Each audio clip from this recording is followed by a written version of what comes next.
महात्मा उपासक डॉक्टर सोहनराज तातेड़ पुनरुत्थान और आत्मविज्ञान के बाद अब ला रहे हैं सनातन सत्य, जैसी दृष्टि वैसी सृष्टि, कुदरत, कुदरती रचना एक कुदरत के कानून से शाश्वत सुख की प्राप्ति। लॉग इन करें www.drsohanrajtated.com, YouTube channel doctor Sohanraj Tated, play store से डाउनलोड करें mobile app doctor Sohanraj Tated. चंदेसु निम्मलयरा आईचे सुयं पयासैरा सागर वर गंभीरा सिद्धा सिद्धिं मम दिशन्तु सिद्धा सिद्धिं मम दिशन्तु।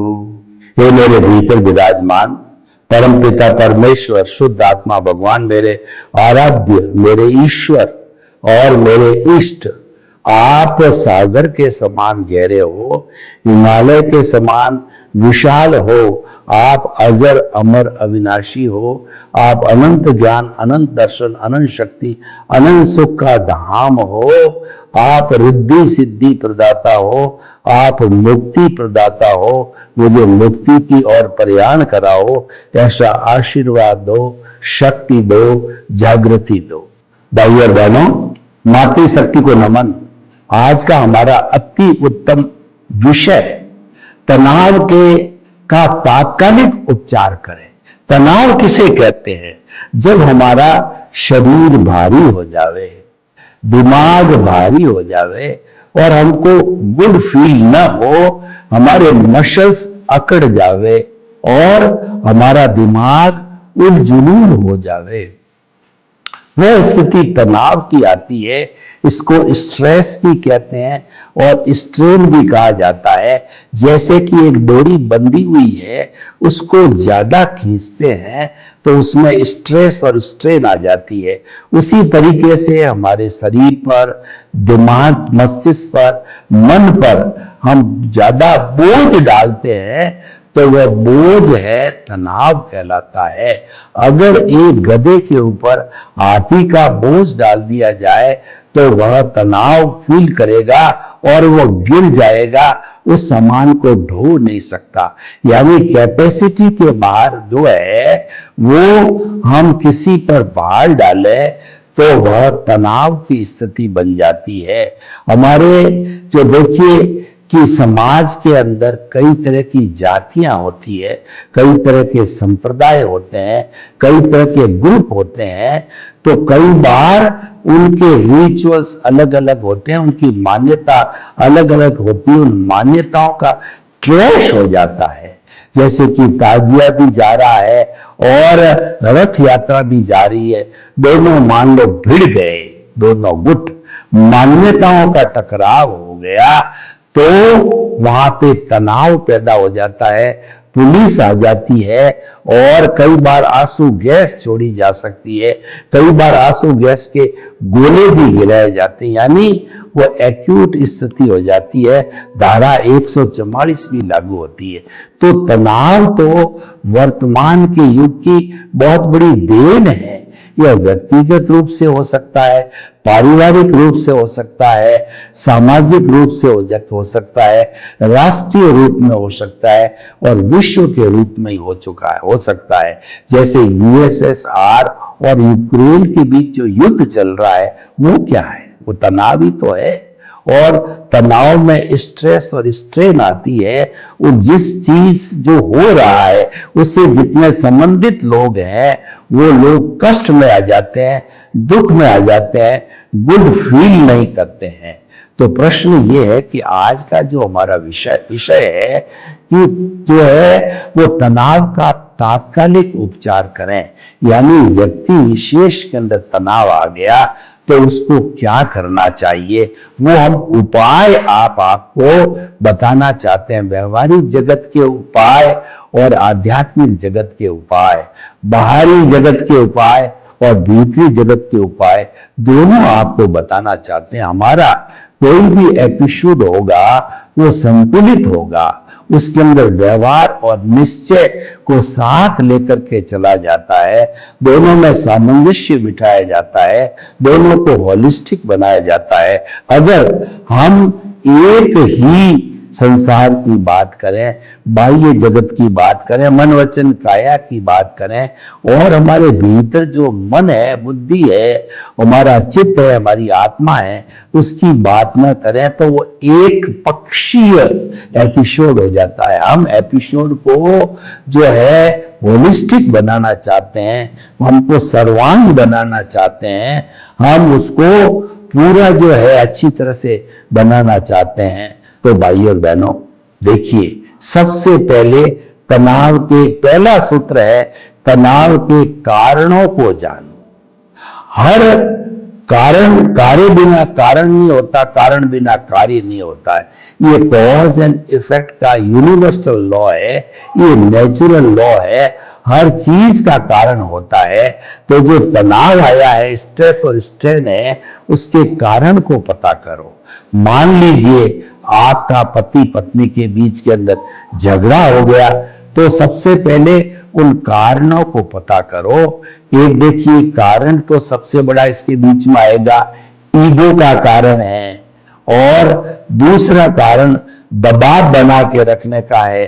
तीसरा कारण हो सकता है कि जो पैसे टके, यानी कि वित्तीय स्थिति की जो है वो कमजोरी हो सकती है। ऐसे कई कारण हो सकते हैं, उन कारणों को जानना जरूरी है, और तनाव का स्थायी समाधान के लिए कारण का निवारण करना आवश्यक है। जैसे कि हमने उदाहरण दिया, तो ईगो का कारण, तो ईगो पत्नी का भी हो सकता है, पति का भी हो सकता है। इसको प्रतिक्रिया कहते हैं। एक दूसरे से भिड़ता है तो वो प्रतिक्रिया करता है, और भिड़ने से ही तनाव पैदा होता है, स्ट्रेस स्ट्रेन पैदा हो जाती है, दोनों कष्ट के अंदर चले जाते हैं, दोनों के मस्तिष्क के अंदर जो है हार्मोन्स बिगड़ जाते हैं, और ये तनाव पैदा हो जाता है। तो ऐसी स्थिति के अंदर एक को शांत होना जरूरी है। अगर मान लीजिए पत्नी अग्नि बन गई है, तो पति को जल धारा बनना चाहिए। पति जो है तमतमा गया है, क्रोध में आ गया है, अग्नि स्वरूप बन गया है, तो पत्नी को जल धारा बनना चाहिए। क्योंकि पति पत्नी जो है वो दोनों जो है संसार रूपी गाड़ी के दो पहिए हैं। अगर वो पहिए संतुलित होकर के नहीं चलेंगे तो वो गाड़ी ज्यादा दिन तक चलेगी नहीं, और यही कारण होते हैं तनाव के। ईगो है, और अननेसेसरी दबाव डालना है, और किसी की बहुत ज्यादा एम्बिशंस हो, आकांक्षाएं हो, और वित्त की कमी हो, ये मुख्य सहनशीलता नहीं हो, त्याग की भावना नहीं हो, ये जो है कारण होते हैं। तो इन कारणों का निवारण करना जरूरी है। मोटे मोटे तौर पर जैसा मैंने बताया, ईगो हो तो एक को शांत रहना चाहिए, ये प्रतिक्रिया विरक्ति जो होनी चाहिए, यानी कि टॉलरेंस पावर का होना जरूरी है। कोई भी व्यक्ति उग्र हो रहा है, क्रोध आ रहा है उसको, पति पत्नी के बीच में मानिए या किसी भी रूप में मानिए, तो दूसरे पक्ष को टॉलरेंट होना जरूरी है। क्योंकि जो क्रोध आता है वो कुछ ही सेकंड का होता है, कुछ ही मिनट का होता है। लंबे समय तक व्यक्ति क्रोध में नहीं रह सकता, उसकी नस फट जा सकती है, वो कोमा में जा सकता है, वो बेहोश हो सकता है।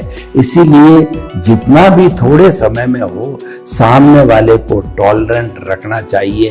और उसके कई उपाय भी है। आप अपने इष्ट का स्मरण चालू कर दो उस समय में, ओम नमः शिवाय, ओम नमः, भीतर ही भीतर मानसिक रूप से ओम नमः शिवाय, नवकार मंत्र का जो जाप करिए, नमोरियंताणम कहिए, और जो है ओम नमः शिवाय का कारण करते रहिए।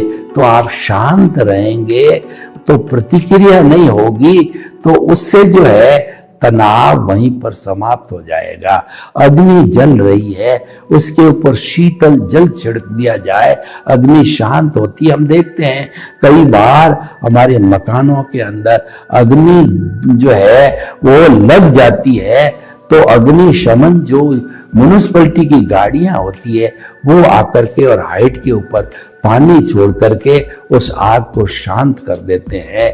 तो क्रोध एक अग्नि है, ईगो एक अग्नि है, तो इसको शांत करने के लिए हमें शांत रहना चाहिए, प्रतिक्रिया नहीं करनी चाहिए। और प्रतिक्रिया तुरंत नहीं रुकती है तो थोड़ी देर तक पानी अपने मुंह में 1 मिनट भरा के रखिए, आप बोलिए मत।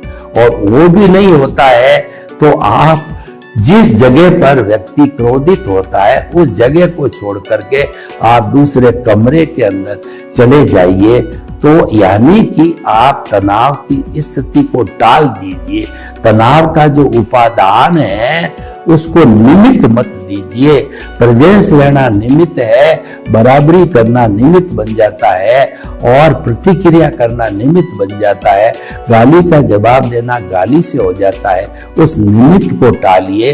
निमित्त को टालने के लिए आप शांत रहिए।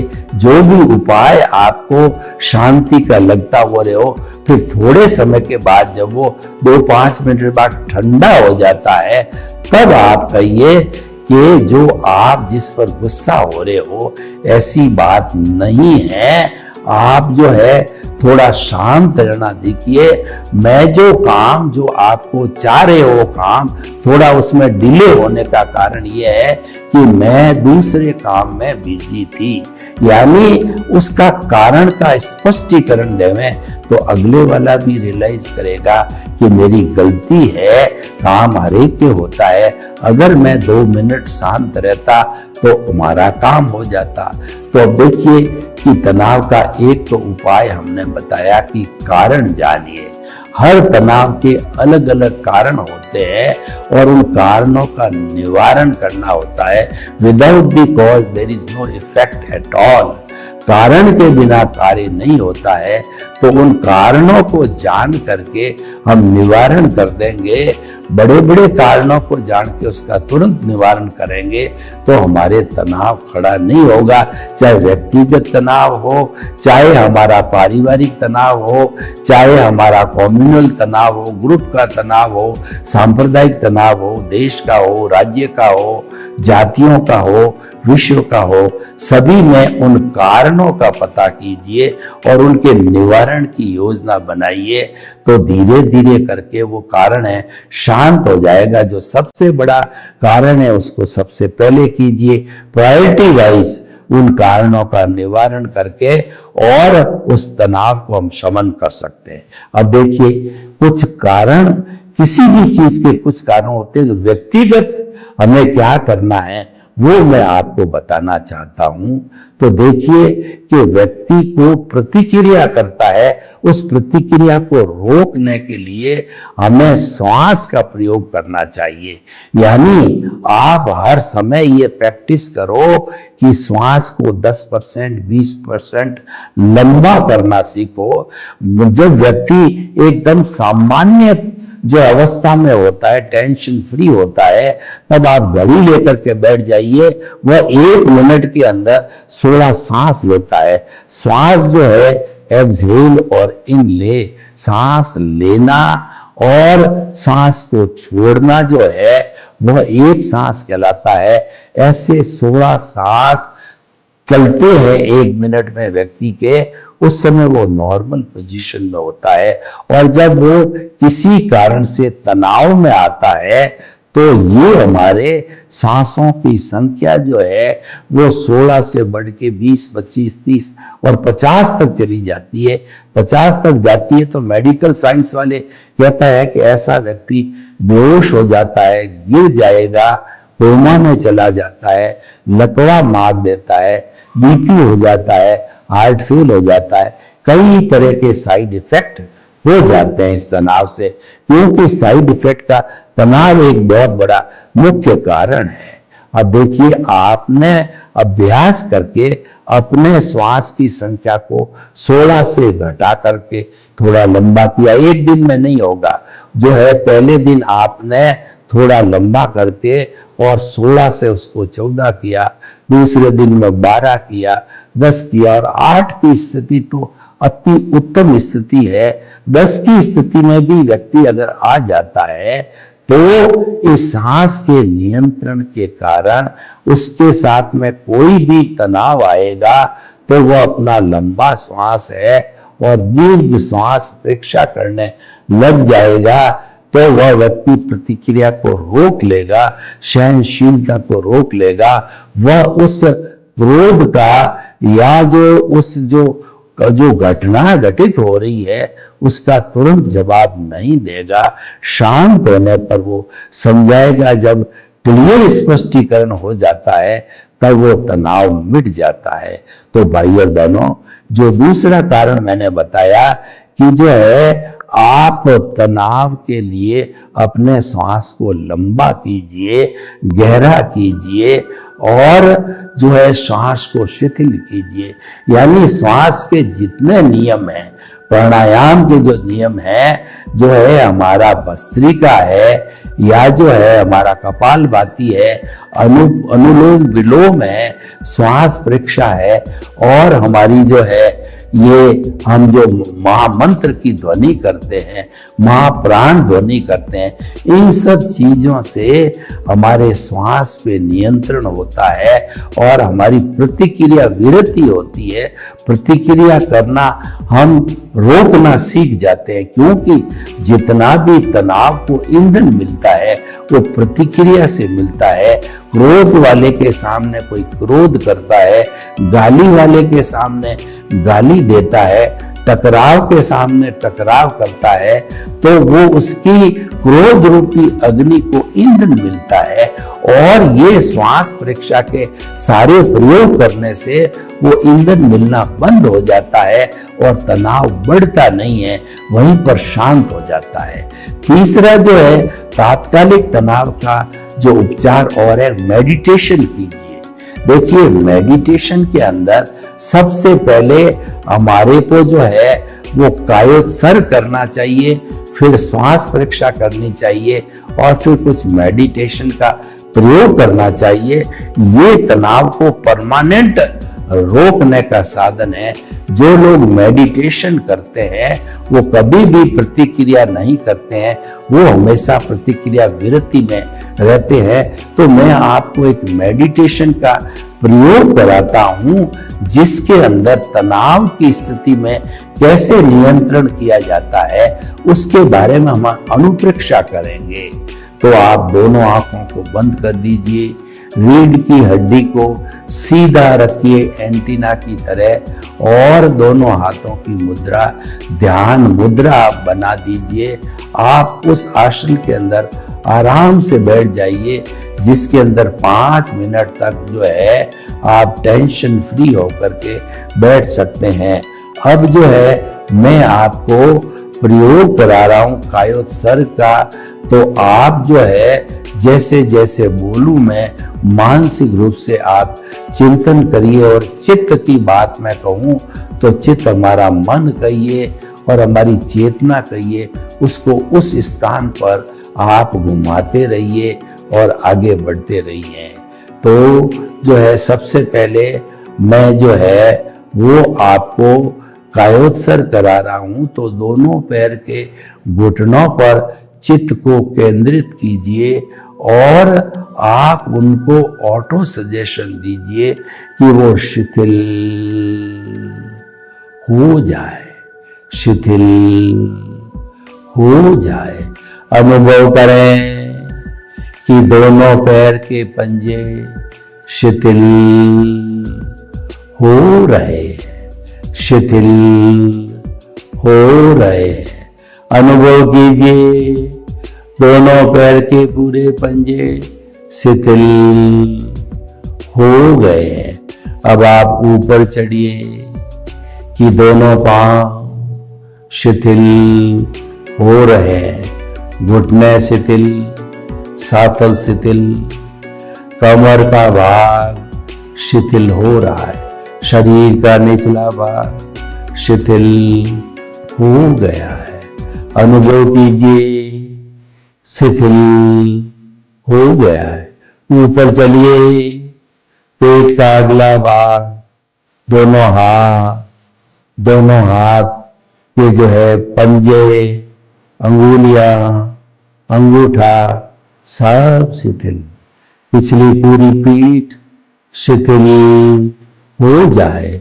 ऑटो सजेशन दीजिए, अनुभव कीजिए शिथिल हो गई है।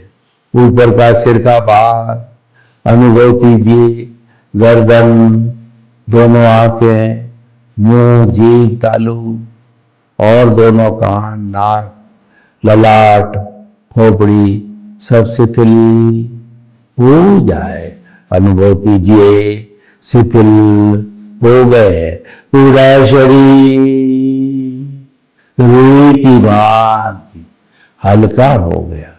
अनुभव कीजिए मेरा शरीर अपने स्थान से 1 फुट ऊपर उठ रहा है, हल्का हो गया है। कोई तनाव नहीं, कोई स्ट्रेस नहीं, कोई स्ट्रेन नहीं, कोई अकड़न नहीं, कोई जकड़न नहीं, एकदम शिथिल। अब अपने चित्त को जो दोनों नथुनों के बीच में करके अनुभव कीजिए कि हमारे दोनों नथुओं के भीतर जो है बाहर से पीले रंग के परमाणु जा रहे हैं। और श्वास को थोड़ा लंबा कीजिए, लंबा श्वास, गहरा सांस, संतल सांस, सांस शिथिल, लंबा, गहरा, शरीर शिथिल, श्वास शिथिल। अब आप जो आपका ललाट का मध्य भाग ज्योति केंद्र है, वहां पर अपने चित्र को केंद्रित कीजिए और वहां अनुभव कीजिए कि दोनों नथुओं से सफेद रंग के चमकते हुए परमाणु एकदम सफेद आपके जो ज्योति केंद्र जो ललाट पर है वहां एकत्रित हो गए। पूनम का चंद्रमा बन गया है, पूरा चमकता हुआ पूनम का चंद्रमा। अब आप इस चंद्रमा के भीतर अनुभव कीजिए मेरा सारा तनाव विसर्जन हो रहा है, स्ट्रेस विसर्जन हो रही है, स्ट्रेन विसर्जन हो रही है। चमकते हुए सफेद रंग के जो चंद्रमा है उसके अंदर अनुभव कीजिए स्ट्रेस का विसर्जन हो रहा है, स्ट्रेन का विसर्जन हो रहा है, प्रतिक्रिया विरति हो रही है, तनाव की स्थिति गायब हो रही है, तनाव के कारण गायब हो रहे हैं, तनाव का निवारण हो रहा है क्योंकि शरीर शिथिल है, सांस शिथिल है और हमने जो है ज्योति केंद्र पर जो है वह प्रज्ञा को जागृत किया। हमारा तनाव, मैं तनाव मुक्त हो रहा हूं। अनुभव कीजिए मैं तनाव मुक्त हो रहा हूं। ऑटो सजेशन दीजिए मैं संपूर्ण तनाव से मुक्त हो रहा हूं, संपूर्ण तनाव मुक्त हो गया हूं। अब आप धीरे धीरे अपने आंखों को खोलिए और देखिए शरीर भारी हो रहा है। जो भीतर विराजमान प्रभु है, जिसकी ताकत से आपने अनुप्रेक्षा की, उन्होंने आपको आशीर्वाद दिया। वो आशीर्वाद हाथ की हथेली पर आया। 3 बार उस आशीर्वाद को जो है आप सिर पर लीजिए और भीतर विराजमान शुद्ध आत्मा परम पिता परमेश्वर को धन्यवाद दीजिए। ऐसा प्रयोग करने वाले या जो लोग तनाव में ज्यादा होते हैं, ग्रुप तनाव में आ जाते हैं, परिवार तनाव में आ जाता है, तो उनको ये तनाव विसर्जन का प्रयोग कराया जाता है। क्योंकि जब शरीर हमारा तनाव रहित हो जाता है, हल्का हो जाता है, श्वास लंबा हो जाता है, तो तनाव नहीं आता। तनाव आता तब है जब श्वास की संख्या बढ़ जाती है, श्वास छोटा हो जाता है, श्वास भारी हो जाता है, शरीर के मसल्स भारी हो जाते हैं और हमारे दिमाग के हार्मोन्स कड़े हो जाते हैं, तब तनाव की स्थिति पैदा हो जाती है।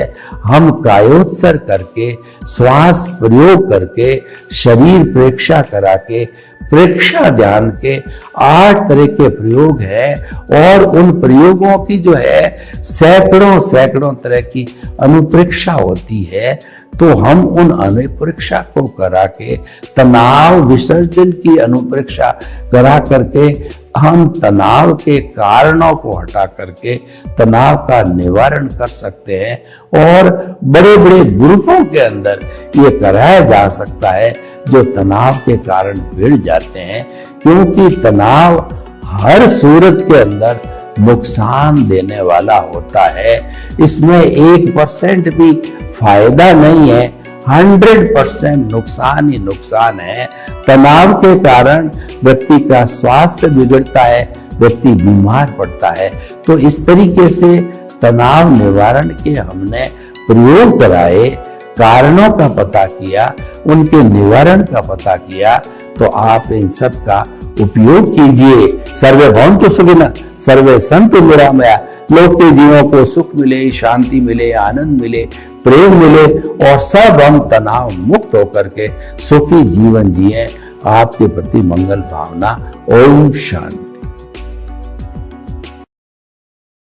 महात्मा उपासक डॉक्टर सोहनराज तातेड़ पुनरुत्थान और आत्मविज्ञान के बाद अब ला रहे हैं सनातन सत्य, जैसी दृष्टि वैसी सृष्टि, कुदरत, कुदरती रचना एवं कुदरत के कानून से शाश्वत सुख की प्राप्ति। लॉग इन करें www.drsohanrajtated.com। YouTube channel doctor Sohanraj Tated.